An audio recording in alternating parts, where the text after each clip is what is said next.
Every empire leaves behind a currency. Rome had its denarius.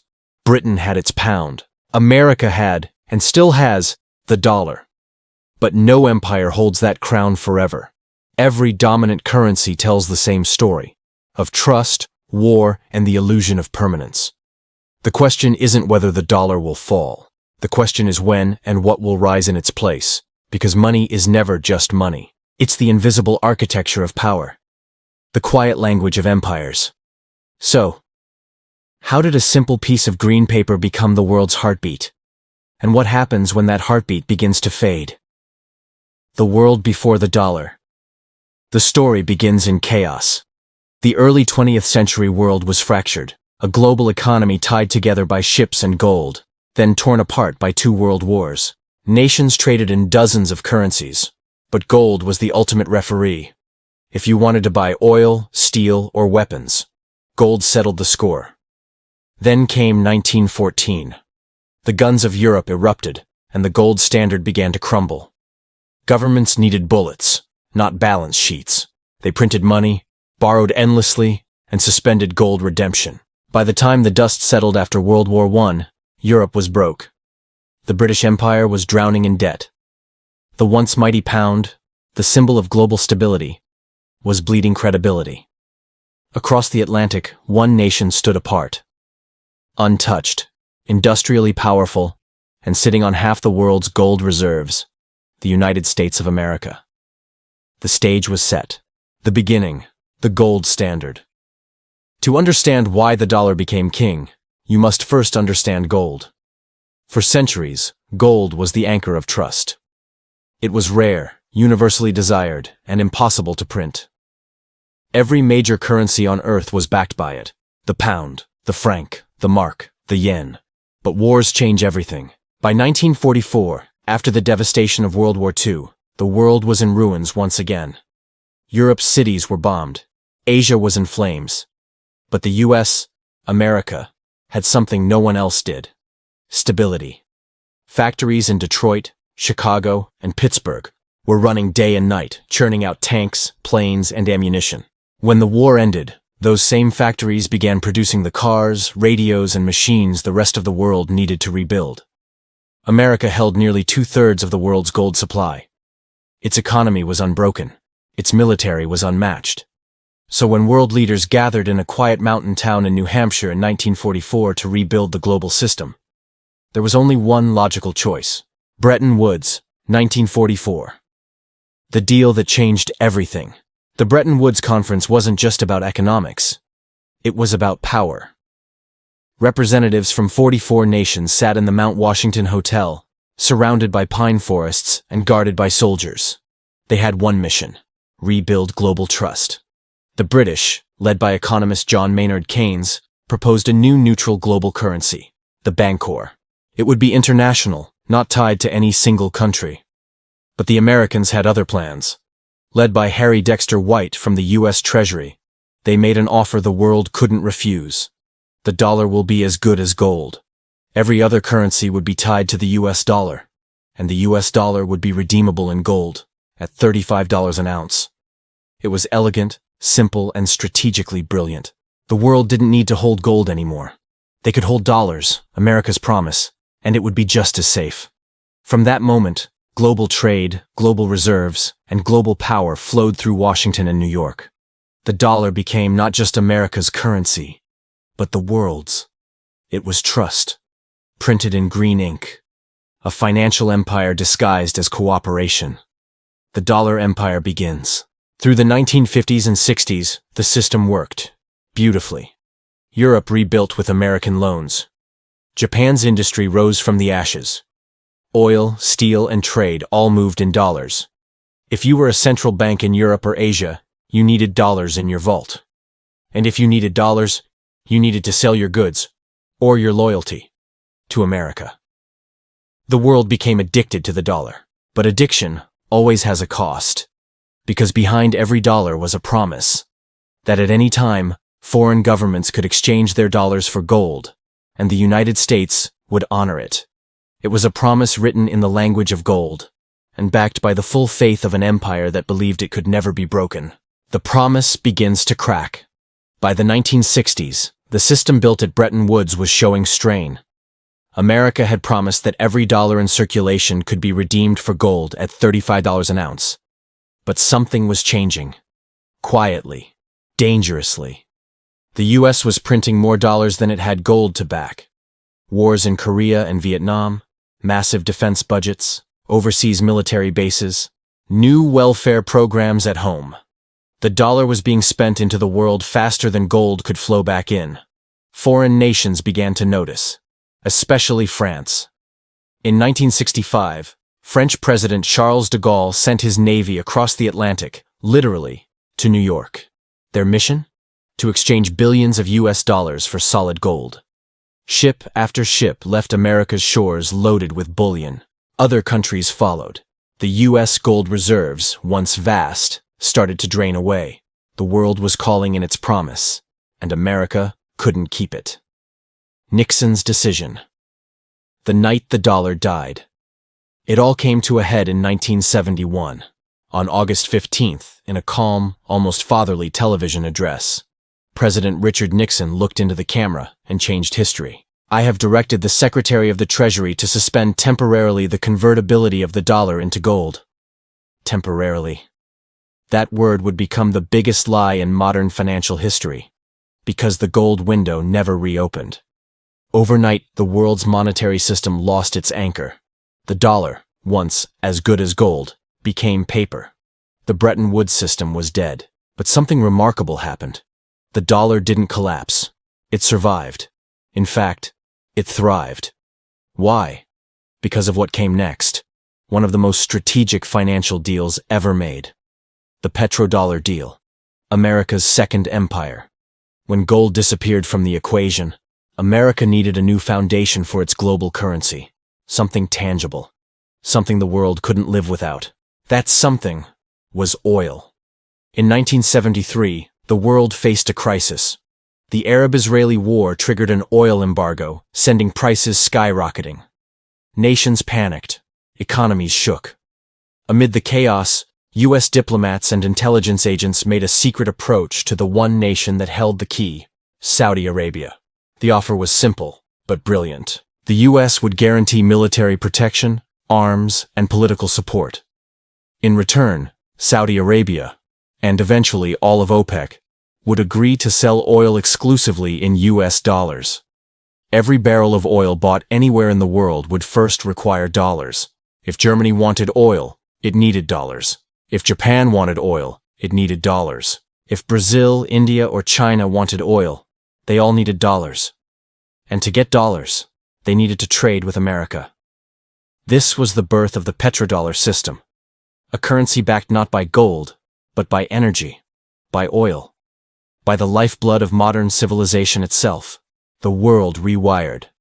From the 1970s onward, every nation began accumulating dollar reserves to pay for energy. This created an endless demand for U.S. currency, and an endless supply of global power for Washington.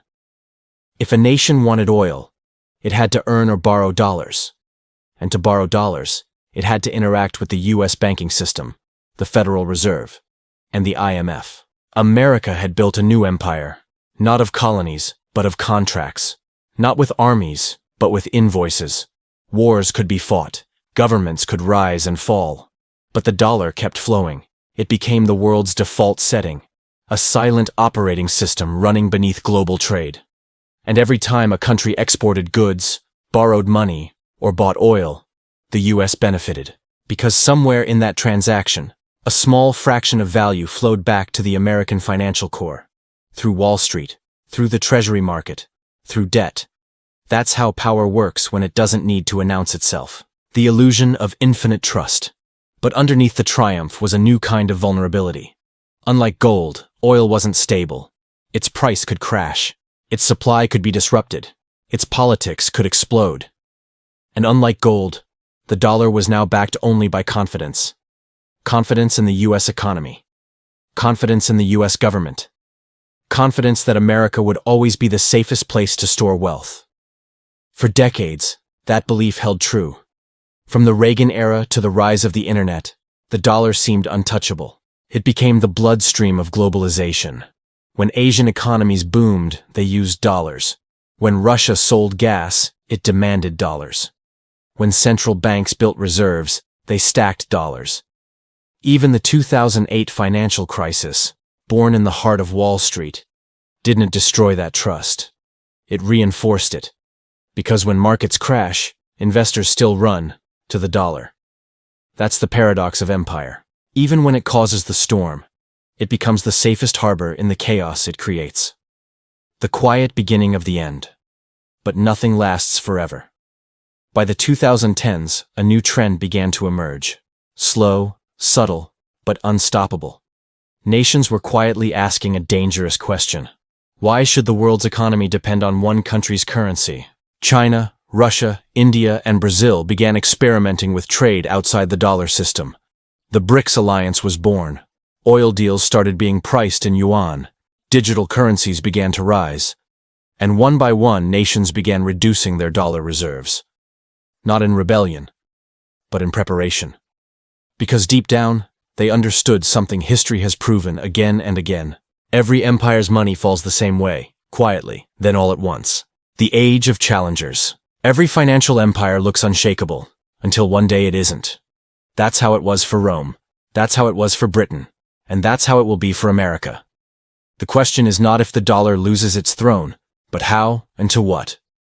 In the 21st century, challengers have emerged not with armies, but with algorithms. Not with gold, but with data. Not with banks, but with code. China, Russia, India, and their partners in the BRICS alliance have grown tired of a system where Washington can print, sanction, and control the world's money supply at will.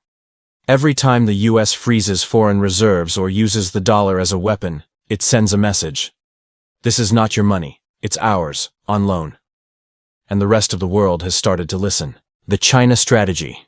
The yuan and beyond. China's rise is not accidental, it's engineered. Beijing watched how America used its currency as a geopolitical lever, and they began building an alternative, quietly, methodically. The Chinese yuan, once dismissed as a regional currency, is now used to settle oil trades, buy gold, and finance infrastructure across Africa, Asia, and Latin America through the Belt and Road Initiative. In 2016, the International Monetary Fund added the yuan to its elite basket of reserve currencies, alongside the dollar, euro, pound, and yen. That move was symbolic, but symbolism matters. It was the world acknowledging that China's money now belonged on the global stage. Then came the next phase, the digital yuan, or ECNY. Unlike Bitcoin, it's not decentralized, it's state-controlled. But that's precisely the point. For China, digital currency is not rebellion, it's strategy. A currency that can travel instantly across borders, bypassing Western banks and SWIFT networks, is not just innovation. It's insulation. It's sovereignty. If the petrodollar was built on oil, the petro-yuan is being built on infrastructure, trade, and code. The BRICS alliance, a new world money? In the 2020s, a coalition began to take shape. BRICS, Brazil, Russia, India, China, South Africa, and now others like Saudi Arabia and Iran seeking to join. Individually, they were regional powers. Together, they represent over 40% of the world's population and a growing share of global GDP. Their leaders have a common goal: reduce dependence on the US dollar. Discussions have already begun about creating a new common settlement currency, possibly backed by gold, commodities, or a basket of their national currencies. It wouldn't replace the dollar overnight, but it would chip away at its monopoly. And if oil-rich nations like Saudi Arabia start accepting payment in that currency instead of dollars, the consequences could be historic. Because when oil moves, money moves. And when money moves, power follows. The digital revolution. Money without borders. But the next global currency might not belong to any country at all. It could be digital, decentralized, borderless. Bitcoin, Ethereum, stablecoins. Each represents a new kind of trust, not in governments, but in mathematics and code. In 2009, Bitcoin was dismissed as a toy. Today it's traded by banks, held by billionaires, and adopted by entire nations. It doesn't need permission to exist. It can't be inflated by decree. It doesn't ask for trust. It proves it. And that terrifies the old system. Because for the first time in modern history, People can move value without going through the gatekeepers of the dollar empire. Banks, central banks, or Wall Street. Yet, the digital frontier is still fragile, volatile, experimental. It's not ready, not yet, to anchor global trade. But the direction is clear. Just as gold gave way to paper, and paper gave way to oil, oil will give way to code. And when that happens, money will stop belonging to nations, and start belonging to networks. America's last advantage. Even as cracks appear, the dollar remains king, for now. The U.S. still controls the global banking infrastructure. Most international loans, bonds, and commodities are priced in dollars. The Federal Reserve remains the ultimate lender of last resort. But dominance is expensive. To keep the dollar at the center, America must run deficits, constantly sending its currency abroad in exchange for goods. It's a system that feeds on debt. And the more the U.S. prints to sustain it, the more it risks the very trust that built it. The empire of paper stands not on gold, not on oil, but on belief. And belief, once broken, never fully returns. The future, what could replace the dollar? So what comes next? Economists debate, investors speculate, and politicians deny. But history suggests 4 real contenders. The Chinese yuan, backed by manufacturing power, trade networks, and growing digital infrastructure, but limited by capital controls and distrust of Beijing's transparency. The euro, stable, respected, but fragmented, politically divided, and demographically aging. A digital global currency, a neutral reserve, possibly built on blockchain, managed by global institutions. The IMF's special drawing rights could evolve into something closer to a world digital standard. Cryptocurrencies, decentralized, deflationary, and outside government control. If volatility stabilizes and adoption expands, crypto could become the reserve of a post-state world. Each has strengths, each has flaws. But one truth runs through them all. The next world currency won't just measure value. It will measure trust. And trust, once lost in one empire, always finds another home. The pattern of empires. Rome's denarius was devalued until it was worthless. Britain's pound collapsed after 2 world wars. And America's dollar, the most powerful currency in human history, now stands at the same crossroads. Empires don't die when they lose wars. They die when they lose trust in their money. Because money is not just paper or metal or code. It's belief. Concentrated, transferable belief. It's a mirror of the world's faith in who holds the balance of power. And that balance is shifting. Who will we trust next? The dollar became the world's currency not by accident, but by architecture. It rose through gold, war, oil, and the illusion of infinite trust. It reigned because the world believed it was safer than gold itself. But no trust lasts forever. And no empire, no matter how mighty, escapes the laws of monetary gravity. One day, maybe years, maybe decades, the dollar's throne will pass to something new.